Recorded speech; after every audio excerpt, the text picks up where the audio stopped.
मेना द्वारा द्वार पर भगवान शिव का परिछन, उनके रूप को देखकर संतोष का अनुभव।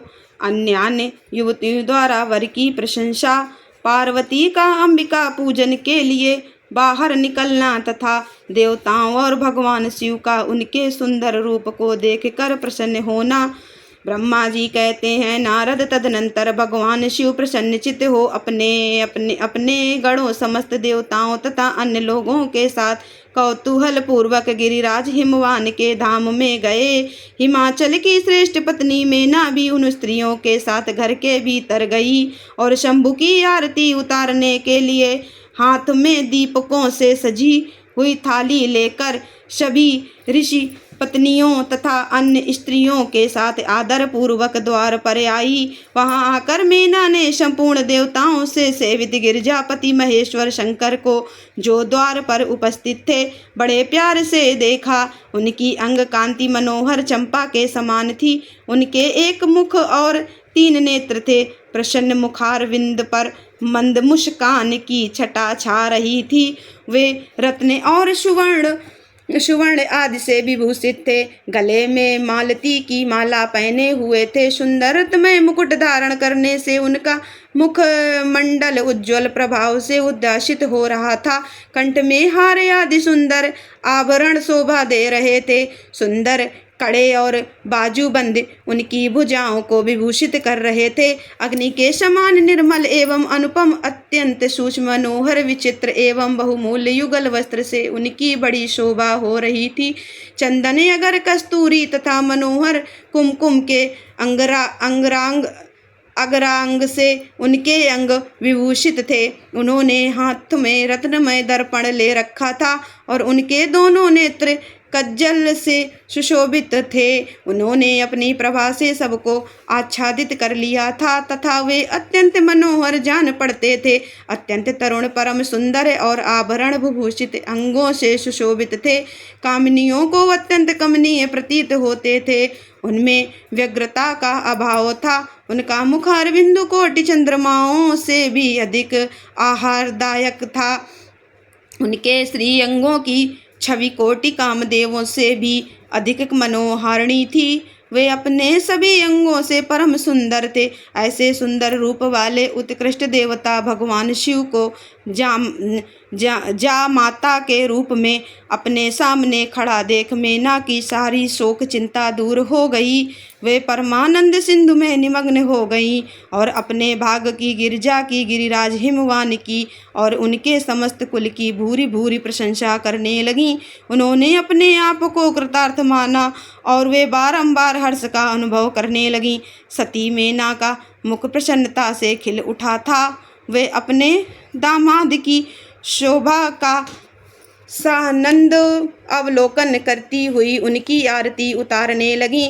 गिरजा की कही हुई बात को बारंबार याद करके मेना को बड़ा विस्मय हो रहा था।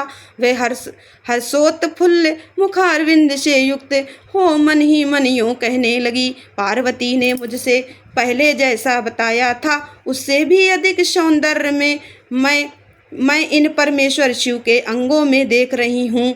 महेश्वर का मनोहर लावण्य इस समय अवर्णनीय है। ऐसा सोचकर आश्चर्यचकित हुई मेना अपने घर के भीतर आई। वहां आई हुई युवतियों ने भी वर के मनोहर रूप की भूरी भूरी प्रशंसा की। वे बोली, गिरिजानंदिनी शिवा धन्य है, धन्य है। कुछ कन्याएं कहने लगीं, दुर्गा तो साक्षात भगवती है।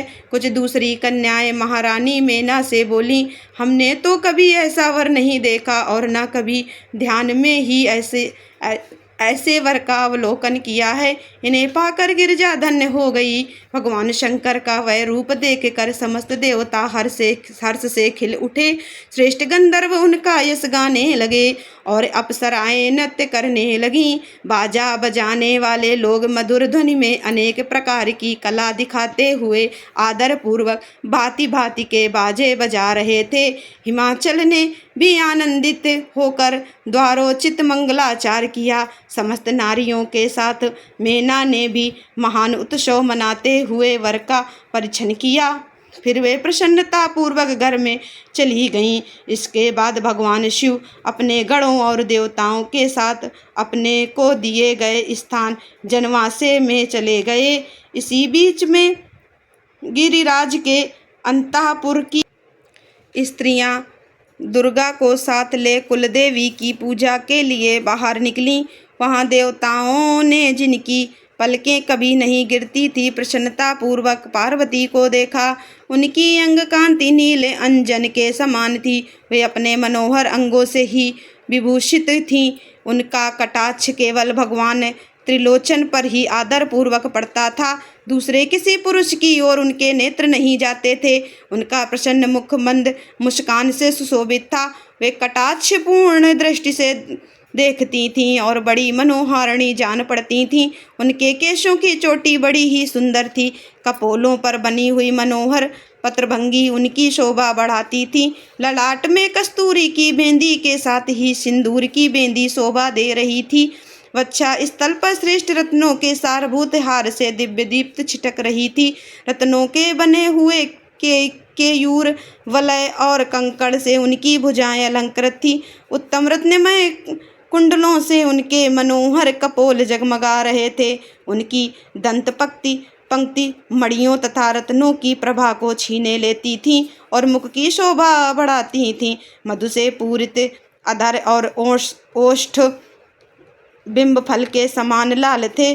दोनों पैरों में रत्नों की आभा से युक्त महावर शोभा देता था। उन्होंने अपने एक हाथ में रत्नजटित दर्पण ले रखा था और उनका दूसरा हाथ क्रीड़ा कमल से सुशोभित था। उनके अंगों में चंदन अगर कस्तूरी और कुमकुम का अंगराग लगा हुआ था। पैरों में पायजेब बज रहे थे और वे अपने लाल लाल तलुओं के कारण बड़ी शोभा पा रही थीं। समस्त देवता आदि ने जगत की आदि कारण भूता जगत जननी पार्वती देवी को देखकर भक्ति भाव से मस्तक झुका मेना सहित उन्हें प्रणाम किया। त्रिलोचन शिव ने बड़ी प्रसन्नता के साथ कनखियों से उन्हें देखा और उनमें सती की आकृति देखकर अपनी विरह वेदना को त्याग दिया। शिवा पर आंखें गड़ाकर भगवान शिव उस समय कुछ भूल गए। उनके सारे अंगों में रोमांच हो आया। वे हर्ष का अनुभव करते हुए गौरी की ओर देखने लगे। गौरी उनकी आंखों में समा गई थी। इधर कालीपुरी से बाहर जाकर अंबिका देवी की पूजा करने के पश्चात ब्राह्मण पत्नियों के साथ पुनः अपने पिता के रमणीय भवन में लौट आईं। भगवान शंकर भी मुझ ब्रह्मा विष्णु तथा देवताओं के साथ हिमाचल के बताए हुए अपने नियत स्थान पर प्रसन्नता पूर्वक गए। वहां गिरिराज के द्वारा नाना प्रकार की सुंदर समृद्धि से सम्मानित हुए। वे सब लोग सुखपूर्वक ठहर गए और भगवान शिव की सेवा करने लगे।